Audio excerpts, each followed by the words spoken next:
आज का sir scenario जो है वो ये है कि बच्चे जो है एंट्रेंस एग्जाम की तरफ ज़्यादा फ़ोकस कर रहे हैं और करियर के ऊपर कम फ़ोकस कर रहे हैं। इस पे आपकी क्या राय है? देखिए, एंट्रेंस एग्जाम और करियर दो एक ऐसी चीज़ें हैं जिनके बारे में लोगों को जानकारी ही नहीं है।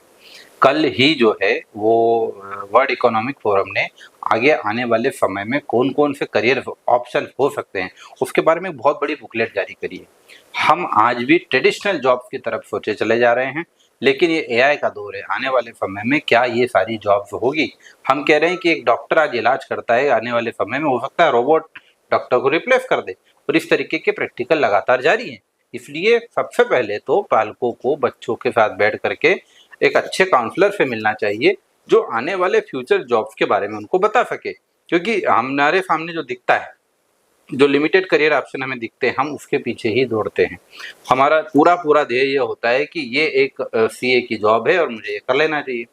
अब आप देखिए, सॉफ्टवेयर बनाने वाले लोगों ने ऐसे सॉफ्टवेयर तय कर दिए कि पहले जो लोग बही खाता लिखते थे, वो बही खाते ही गायब हो गए। क्यों? क्योंकि वो सारा जो है वो टेली ने मार दिया लिया। आज छोटे से छोटा व्यक्ति अपना हिसाब किताब मोबाइल के अंदर ही रख लेता है।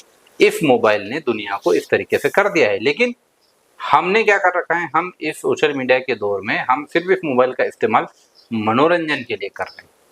हम इस सोशल मीडिया के टूल को अपनी ताकत नहीं बना रहे हैं। यदि हम इसको ताकत बना लेंगे तो हम सबसे पहले ये जान पाएंगे कि किस तरीके के करियर जॉब्स आने वाले समय में हमारे बच्चों को मिलना है।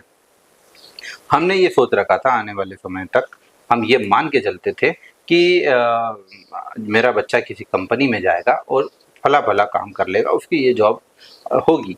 लेकिन क्या वो कंपनी कुछ रख पा रही है? आज ही हम टीवी पे देखते हैं, यूट्यूब के माध्यम से हमको पता चलता है कि अमेजन और फ्लिपकार्ट जैसी बड़ी कंपनियों ने कई सारे रोबोट्स लगा रखे हैं जो डिलीवरी तक करने के लिए तैयार हो रहे हैं। हम ड्रोन से देख रहे हैं कि ड्रोन से लोग डिलीवरी कर रहे हैं। तो कहाँ गया वो पोस्टमैन? एक समय पे पोस्ट हम भेजते थे, आज तो हम लेटर लिखना ही भूल गए हैं। अंतर्देशीय पत्र का तो कोई अता पता ही नहीं है। क्यों नहीं है? क्योंकि ईमेल आ गया। हो सकता है आने वाले समय में ईमेल का भी कोई नया वर्जन आ जाए।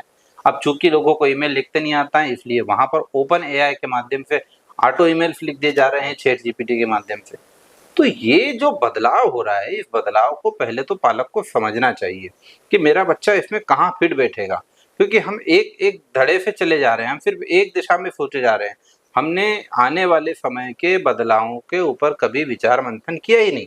और खासतौर पे गांव का पालक, वो तो एक भेड़ चाल में चले जा रहा है कि ये हो रहा है, बस मुझे ये दिख रहा है। कोई बाहर से कोई प्रपंच लेकर के आया, किसी 4 पेज छाप करके ले आया, वो मोबाइल का इस्तेमाल कभी कर ही नहीं रहे हैं कि वो उसकी सत्यता को परख ले। उसने उस पेज पे ऊपर विश्वास कर लिया और बस ठगे चले जा रहा है। तो जो एंट्रेंस एग्जाम की तैयारी करी, कोई गलत बात नहीं है, करना चाहिए। मैं खुद समझता हूँ कि यदि मान लीजिए मुझे मेरे बच्चे को आईएएस ऑफिसर बनाना है, तो मुझे बचपन से उसको कुछ एक्स्ट्रा किताबें पढ़ाना चाहिए। यदि मोबाइल में मैं जो कुछ पे दिखा रहा हूँ, तो मैं उसको कुछ ऐसे टूल्स की तरफ लेकर के जाऊँ जो उसके नॉलेज को एनहेंस करे। तो टेक्नोलॉजी को अपनी स्ट्रेंथ बनाए। एंट्रेंस एग्जाम करियर ऑप्शंस के बारे में बहुत डिटेल से समझे और उसके बाद आने वाले करियर के लिए खुद को तैयार करें।